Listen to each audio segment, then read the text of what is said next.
everyone, my name is Maushmi Das. Welcome back to the channel. बच्चों, आज के इस वीडियो में हम मेंसुरेशन चैप्टर के एक्सरसाइज 9.3 को कंटिन्यू करने वाले हैं। प्रीवियस वीडियो में हमने इस एक्सरसाइज के फर्स्ट 4 क्वेश्चंस कर लिए थे।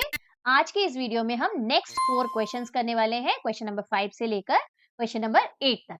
तो चलो स्टार्ट करते हैं क्वेश्चन नंबर 5 और देखते हैं कैसे करना है इस क्वेश्चन को। यहाँ हमें क्वेश्चन नंबर 5 में क्या दिया है, देखो। Find the height of the cylinder whose volume is 1.54 meter cube and diameter of the base is 140 centimetre. तो हमें क्या बोला है? हमें बोला है एक सिलेंडर है जिसका वॉल्यूम दे दिया है 1.54 मीटर क्यूब और डायमीटर दे दिया है 140 सेंटीमीटर। हमें क्या फाइंड करना है? इस सिलेंडर की हाइट फाइंड करनी है। तो यहाँ ध्यान से देखो, हमें यहाँ पे एक सिलेंडर दिया हुआ है, तो सिलेंडर का बेस डायामीटर दिया है, मतलब हमें डायामीटर दे दिया है ना। तो ये दिया है 140 सेंटीमीटर और साथ ही साथ हमें वॉल्यूम दे दिया है। देखो, वॉल्यूम ऑफ सिलेंडर क्या होता है? ये होता है पाई आर स्क्वायर एच। तब तो सबको याद भी हो गया होगा, है ना। तो इस फॉर्मूले में देखो, यदि हमने आर की वैल्यू, डायामीटर दिया है, डायामीटर की हेल्प से हम क्या निकाल लेंगे? रेडियस निकाल लेंगे और हम पुट कर देंगे इस आर की जगह। साथ ही साथ वॉल्यूम ऑफ सिलेंडर भी तो हमें दिया हुआ है, ये 1.54। तो यहाँ पे हम 1.54 पुट करेंगे, रेडियस की जगह रेडियस पुट करेंगे, पाई की जगह पाई की वैल्यू, हमें एच की वैल्यू मिल जानी है। लेकिन वेट, यहाँ पे एक चीज बहुत इंपॉर्टेंट ध्यान रखने वाली है। क्या? यहाँ देखो, वॉल्यूम जो है वो हमें मीटर क्यूब में दिया हुआ है और बेस का डायामीटर जो है वो हमें सेंटीमीटर में दिया है। बच्चों, इस तरह के क्वेश्चन में हमेशा याद रखना, यूनिट हमेशा सेम होनी चाहिए।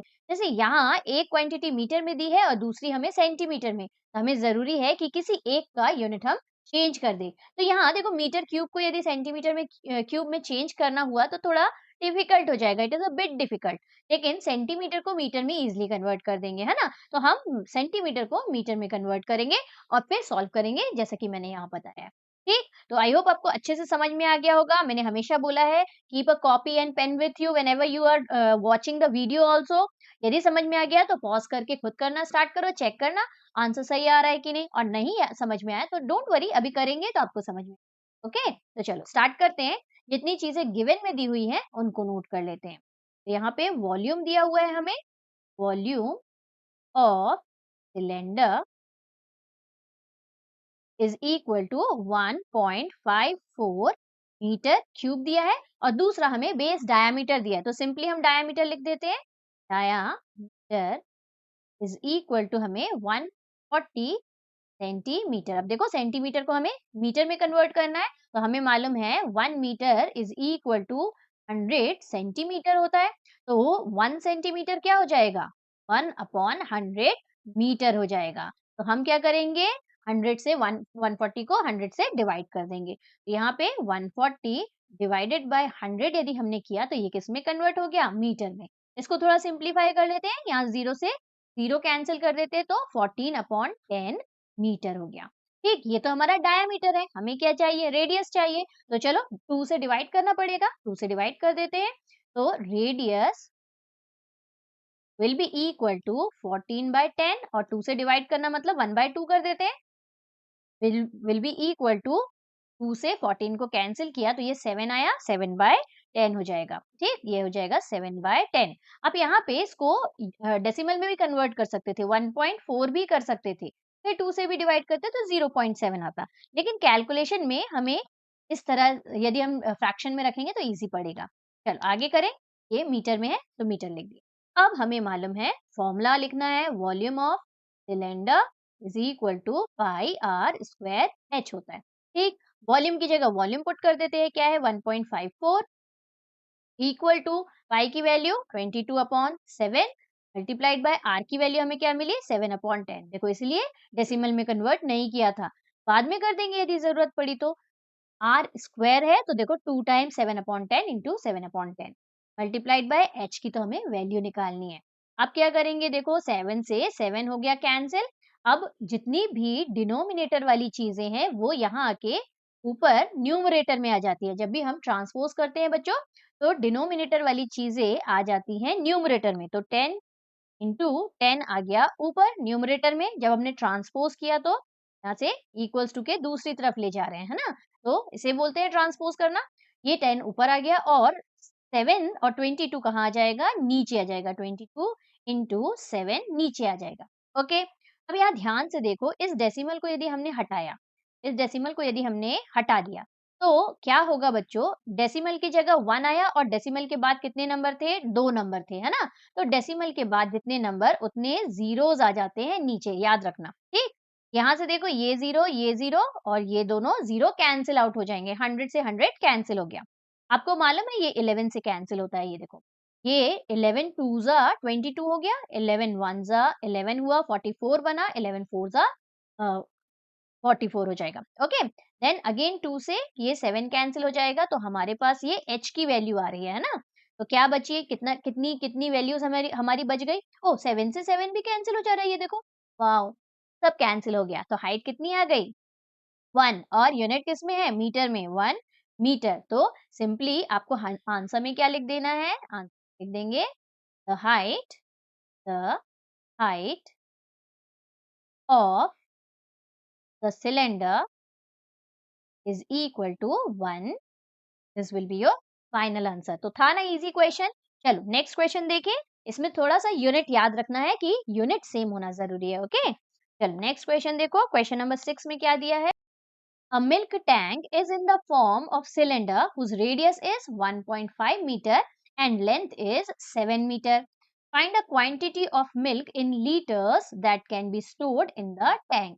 अब यहाँ देखो क्या बोला है, एक मिल्क का टैंक है जो किस शेप का है? सिलेंडर की शेप का है। ओके, इसका रेडियस हमें दे दिया है 1.5 मीटर और लेंथ दे दिया है 7 मीटर। तो यहाँ ध्यान से देखो, ये कुछ इस तरह से हमारा मिल्क टैंक है। ओके, अब यहाँ इस मिल्क टैंक का रेडियस हमें दे दिया है 1.5 मीटर और इसकी लेंथ देखो ध्यान से बच्चों, ये जो लेंथ दी हुई है ना, यही हमारी हाइट ऑफ द सिलेंडर होती है। ये हमें हॉरिजॉन्टली दिया है। यदि हमने कुछ इस तरह से इसे बना दिया तो ये क्या होता है? हाइट ऑफ द सिलेंडर होता है। तो 7 मीटर जो है वो एक्चुअल में हमें height of the cylindrical milk tank दिया हुआ है। ओके, आगे देखो निकालना क्या है हमें? Find the quantity of milk in litres that can be stored in the tank. अब इस टैंक के अंदर कितना मिल्क स्टोर किया जाता है? देखो फर्स्ट क्वेश्चन में हमने डिस्कस किया था, जब ऊपर ऊपर की बात होती है, सरफेस सरफेस की बात होती है, तो हम सरफेस एरिया का फॉर्मूला यूज करते हैं। लेकिन यहाँ तो कितनी क्वांटिटी ऑफ मिल्क स्टोर कर सकते हैं, अंदर रख सकते हैं, ये पूछा है। तो ऑब्वियसली क्या निकालना है? Volume of the cylindrical tank निकालना है। ओके, समझ में आया क्वेश्चन? चलो बहुत इजी है। अब तो फटाफट से फॉर्मूला लिखते हैं, गिवन चीजें नोट करते हैं, हमें वॉल्यूम मिल जाएगा। देखो कैसे करना है। यहाँ हमें रेडियस दिया है, रेडियस और से डिनोट कर देते हैं, 1.5 मीटर दिया हुआ है। फिर लेंथ क्या है? Height of the cylindrical tank है, तो हाइट इसे h से डिनोट करते हैं, ये हमें 7 मीटर दिया हुआ है। ठीक, अब वॉल्यूम ऑफ, अच्छा एक बार ये स्टेटमेंट लिख लेते हैं यहाँ से यहाँ तक, quantity of milk that can be stored in tank, है ना? ये स्टेटमेंट लिख देते हैं, quantity of milk that can be stored in the tank will be, will, इसको इरेज कर दो, इसकी तब जरूरत नहीं है हमें, will be the volume of the tank, volume of the cylinder या टैंक भी आप लिख सकते हैं। ठीक, इस तरह से लिख दिया। अब वॉल्यूम ऑफ सिलेंडर का फॉर्मूला, फॉर्मूला हमेशा मैंने बोला है एक बार तो बहुत जरूरी है लिखना। ठीक, 1 मार्क तो फॉर्मूले में ही रहता है। पाई आर स्क्वायर एच होता है, वैल्यूज पुट कर देते हैं। पाई की वैल्यू 22/7, आर की वैल्यू हमारे पास क्या है? 1.5 है, पुट कर देते हैं 1.5 इंटू 1.5 आर स्क्वायर है, मतलब 2 टाइम्स आर लिखना है, इंटू हाइट हमारी 7 दी है। वाह, ऐसी वैल्यू होनी चाहिए, है ना? ये देखो 7 से 7 हो गया कैंसिल। अब 22 तो एज इट इज रहने देते हैं।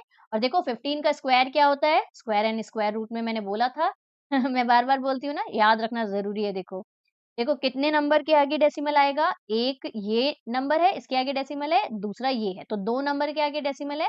यहाँ भी पीछे से 2 नंबर के आगे डेसिमल पुट कर देंगे, तो 2.25 हो जाएगा।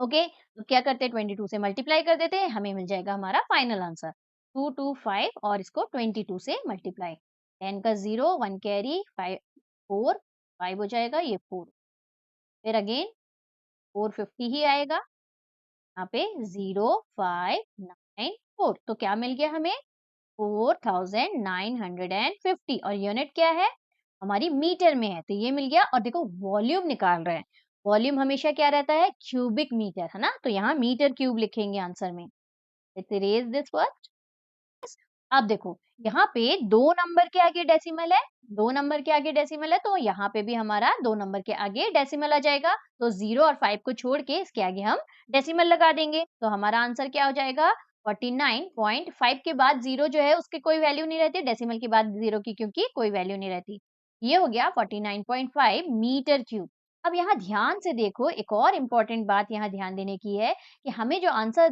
लिखना है वो लीटर्स में लिखना है अभी हमें ये आंसर किसमें मिला है मीटर क्यूब में मिला है इसको कन्वर्ट करना पड़ेगा लीटर्स में तो यूनिट कन्वर्शन में मैंने आपको बताया था क्या बताया था बच्चों 1 metre cube is equal to क्या होता है 1000 लीटर होता है सिंपली इस आंसर को हमें 1000 से मल्टीप्लाई कर देना है ठीक तो हमें क्या मिल जाएगा आंसर लीटर्स में मिल जाएगा चलो मल्टीप्लाई कर देते हैं 495.5 मल्टीप्लाइड बाय 1000 और दिस विल बी लीटर्स ठीक अब यहाँ पे मल्टीप्लाई करेंगे तो 495 फिर 3 जीरोस लगा देते हैं लेकिन ध्यान से देखो यहाँ 1 नंबर के आगे डेसिमल है तो यहाँ पीछे से 1 नंबर के आगे डेसिमल आ जाएगा तो इस 0 के आगे डेसिमल इस 0 की कोई वैल्यू नहीं है ना डेसिमल के बाद 0 की कोई वैल्यू नहीं रहती तो आंसर क्या मिल गया हमें 49,500 लीटर्स ठीक तो फाइनली आंसर में आप क्या लिखोगे सिंपली आप लिखोगे quantity of milk in litres that can be stored in tank पूरा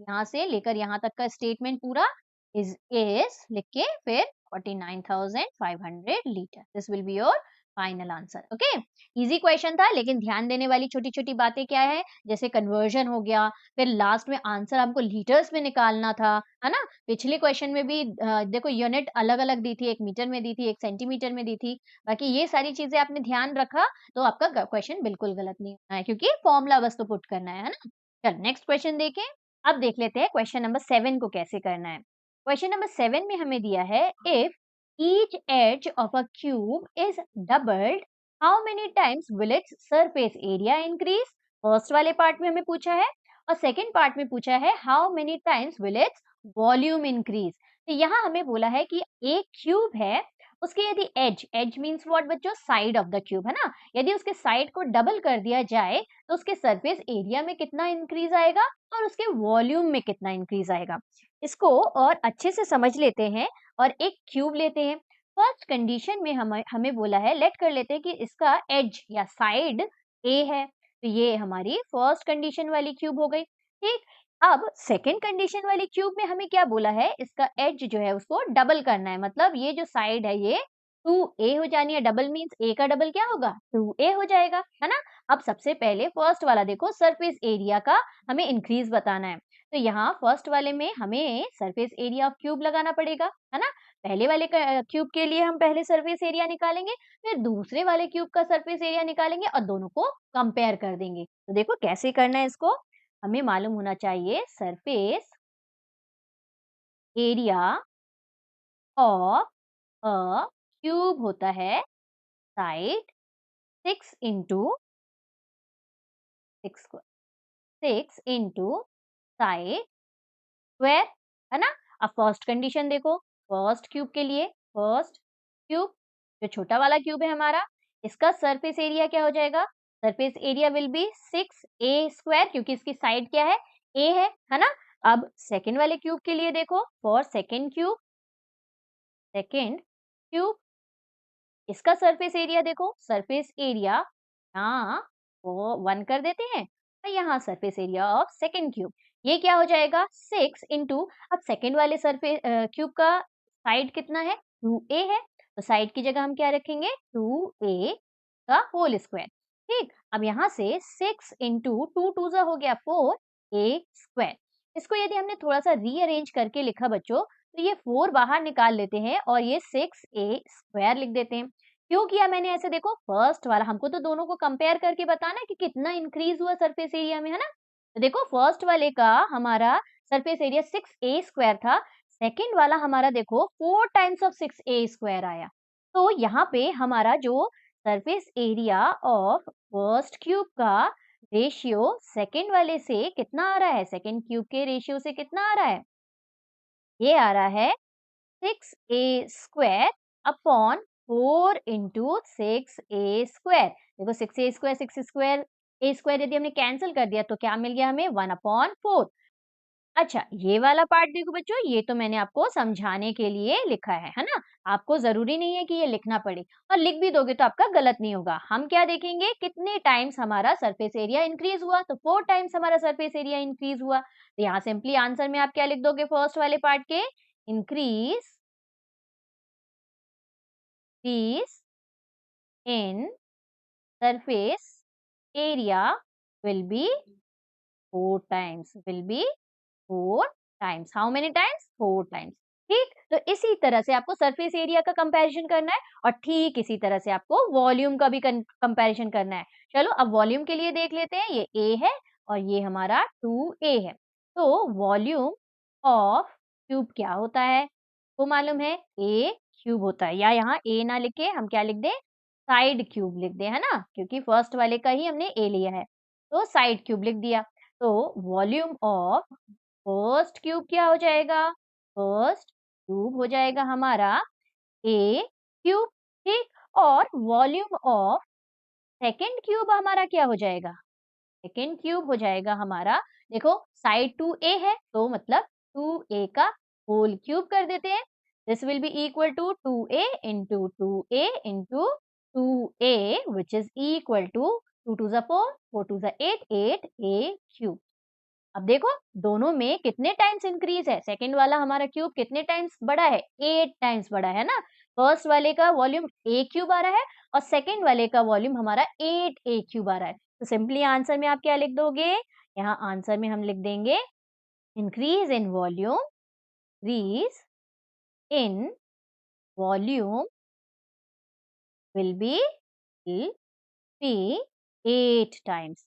हाउ मेनी टाइम्स पूछा है, 8 टाइम्स हो जाए, ठीक। तो कुछ इस तरह से आपको क्वेश्चन नंबर 7 को करना है। चलो अब नेक्स्ट वाला क्वेश्चन देख ले। देखो लास्ट क्वेश्चन बहुत इंपॉर्टेंट क्वेश्चन है बच्चों, ध्यान से देखना, और प्रैक्टिस तो मस्ट है ना। क्वेश्चन में क्या दिया है, water is pouring into a cuboidal reservoir at the rate of 60 litre per minute. If the volume of reservoir is 108 metre cube, find the number of hours it will take to fill the reservoir. Question में हमें बोला है कि एक cuboidal reservoir है, cuboidal है तो shape तो क्यूबॉइड का ही होगा। तो इस तरह का कुछ रिजर्वॉयर है। रिजर्वॉयर क्या होता है, वो जगह जहाँ पे हम वाटर को स्टोर करके रखते हैं, है ना। तो यहाँ से बोल रहा है कि पानी पोर हो रहा है, पानी भर रहा है यहाँ पे इस रिजर्वॉयर में, और उसकी स्पीड हमें दे दी है कि 60 लीटर पर मिनट की स्पीड से ये पानी भर रहा है। तो मतलब क्या हुआ, 60 लीटर पर मिनट की स्पीड से यदि पानी भर रहा है, इसका मतलब हुआ बच्चों कि 1 मिनट में कितना पानी भर रहा होगा, 60 लीटर पानी भर रहा होगा। ओके, आगे हमें क्या दिया है, volume of reservoir is 108 metre cube. इस रिजर्वॉयर का टोटल वॉल्यूम जो है वो 108 मीटर क्यूब है। मतलब टोटल इस रिजर्वॉयर में कितना पानी भर सकता है, 108 मीटर क्यूब। ये हम लिख देते हैं, वॉल्यूम क्या आया, ये 108 मीटर क्यूब टोटल पानी भर सकता है। हमें निकालना क्या है, देखो find the number of hours, हमें कितने घंटे लगेंगे इस पूरे रिजर्वॉयर को भरने में, ये हमें फाइंड आउट करना है। तो देखो बहुत इजी है, हमें बोल दिया है कि 60 लीटर पानी जो है वो 1 मिनट में भरता है।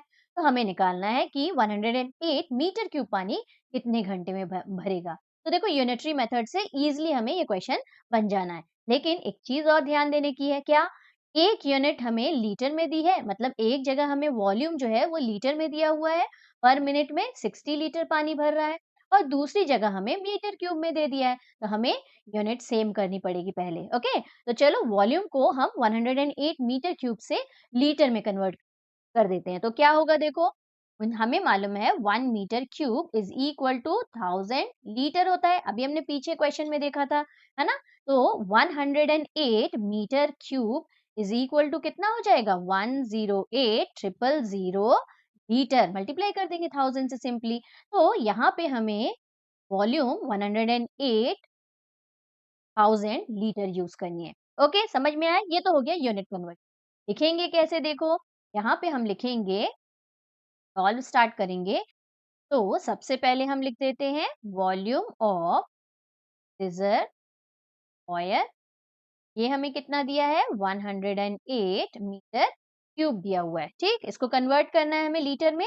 तो हमने कन्वर्ट किया था तो कितना आया था? 1,08,000 लीटर। अब इसका रीजन आप यूनिट कन्वर्जन आपको स्पेसिफाई करना जरूरी है कि भाई 1 metre cube is equal to होता है 1000 लीटर। ठीक, तो हमने ये यूनिट कन्वर्जन यूज किया। अब हमें क्या करना है? देखो हमें दिया हुआ है कि 60 लीटर पानी भरने में कितना मिनट लगता है? 1 मिनट लगता है। 1,08,000 लीटर पानी भरने में कितना टाइम लगेगा? तो यही तो हमें निकालना है ना? तो हम यहाँ पे यूनिटरी मेथड का यूज करते हैं। तो कैसे लिखेंगे देखो, टाइम टेकन टू फिल